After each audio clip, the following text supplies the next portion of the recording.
اگر زندگی میں توبہ کرنے کی ایک توفیق خدا تعالیٰ نہ دے تو سوچیے ذرا ایک لمحے کے لیے کہ کتنی گھٹن ہو انسان کو کہ انسان کہاں جائے، اپنے اظہار جو شرمندگی ہے وہ کیسے کرے۔ حضرت ایوب انصاری، آپ کو پتہ ہے یہ مہمان تھے رسول پاک صلی اللہ علیہ وسلم کے۔ یہ آج کل تشریف فرما ہے استنبول سے تھوڑا سا باہر ایک مقام پر، اور بڑی رونق والی جگہ ہے۔ حضرت ایوب انصاری جو ہیں یہ کھڑے تھے جمعے کے انتظار میں، تو حضرت عمر خطاب تھوڑا سا دیر ہو گئی، تو ان کو دیکھ کے حضرت عمر خطاب کو کہتے ہیں یہ جو اندر نماز پڑھنے والے ہیں عمر، یہ تمہارے غلام نہیں ہیں۔ مطلب یہ تھا کہ وقت پہ آیا کرو، یہ تمہارا انتظار کر رہے تھے۔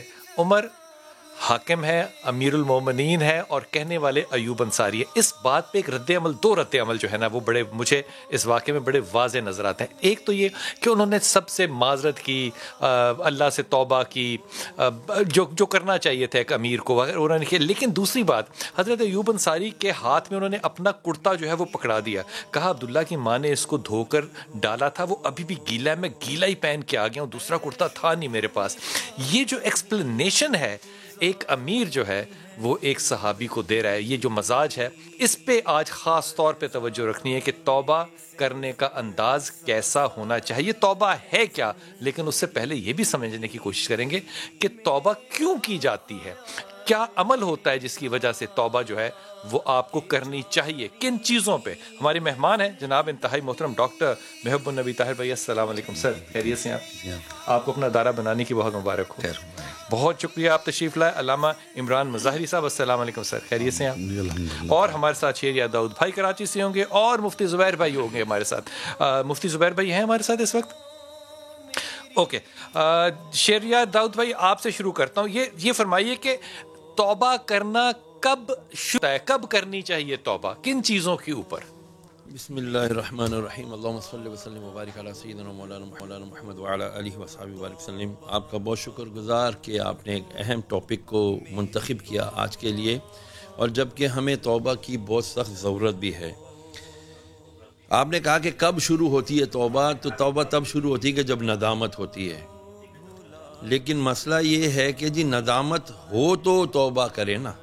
کسی سے پوچھا کہ توبہ کیا ہے، فرمایا الندامت توبۃ، کہ ندامت یعنی شرمندگی یہ توبہ ہے۔ بدقسمتی ہماری یہ ہے کہ جب ہمیں اپنے برے عمل یا برے افعال یا گناہ جسے ہم عرف عام میں کہتے ہیں نظر نہ آئیں، یا ان کو ہم گناہ سمجھنا ہی چھوڑ دیں، تو پھر توبہ کی توفیق اللہ عز و جل۔ برے کام میں اور گناہ میں کوئی فرق ہے؟ برا کام ہی تو گناہ ہے نا۔ ہمارے معاملات اور عبادات کتنا پرسنٹ ہے، بہت بڑا ڈفرنس ہے۔ عبادات بمشکل 5% ہیں، اصل تو معاملات ہیں۔ ہمیں جب پچھلی امتوں پر کس وجہ سے آئی تھی جو عذاب آئے تھے، وہ کس وجہ سے؟ کیا وہ نماز روزہ حج زکوٰۃ چھوڑتے تھے؟ ان پر تو شاید حج تھا بھی نہیں، یا تھا بھی تو ان کی خاص کنڈیشنز تھیں۔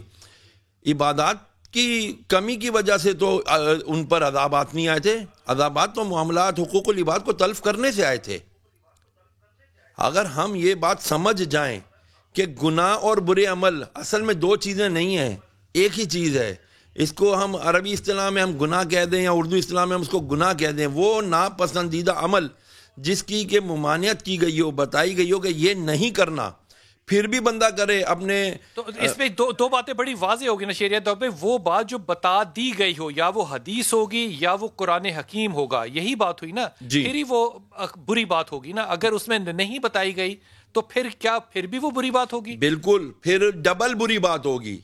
ایک تو گناہ کرنے کا اس کو جو ہے نا سزا ملے گی، دوسری جہالت کہ اس نے کیوں نہیں جانا، اس نے کیوں نہیں پہچانا، اس نے یہ جاننے کی کوشش کیوں نہ کی۔ کہ اگر وہ ہے ہی نہیں، مثال کے طور پہ سگریٹ پینے کا جو ذکر ہے وہ کہیں آپ کو ممانعت نہیں ملتی، اس کے اوپر امت جو ہے وہ بٹی بھی ہوئی ہے۔ کس نے کہا آپ کو سگریٹ پینے کی ممانعت نہیں ملتی؟ فتاوے بھی بالکل الگ ہیں۔ تو وہ گناہ یا بد اخلاقی جو ہے اس کو کیا الگ الگ نہیں کریں گے؟ ایک معاشرتی زاویہ ہوگا، ایک مذہبی زاویہ ہوگا۔ دیکھیں بات یہی ہے کہ مذہب کو ہم نے دنیا سے علیحدہ کیوں کیا؟ ربنا آتنا فی الدنیا حسنہ وفی الآخرۃ حسنہ وقنا عذاب النار، یہی دعا ہمیں تعلیم کی گئی نا قرآن مجید میں، کہ تم دنیا کی حسنات بھی مانگو، بھلائیاں، اور آخرت کی بھلائیاں بھی مانگو۔ آخرت کیا ہے؟ الدنیا مزرعۃ الآخرہ، دنیا آخرت کی کھیتی ہے. اسی میں ہم نے اپنی دنیا بھی بنانی ہے, اسی میں ہم نے اپنی آخرت بھی بنانی ہے. تو یہ شر اور بالکل درست. میرے ساتھ رہیے گا,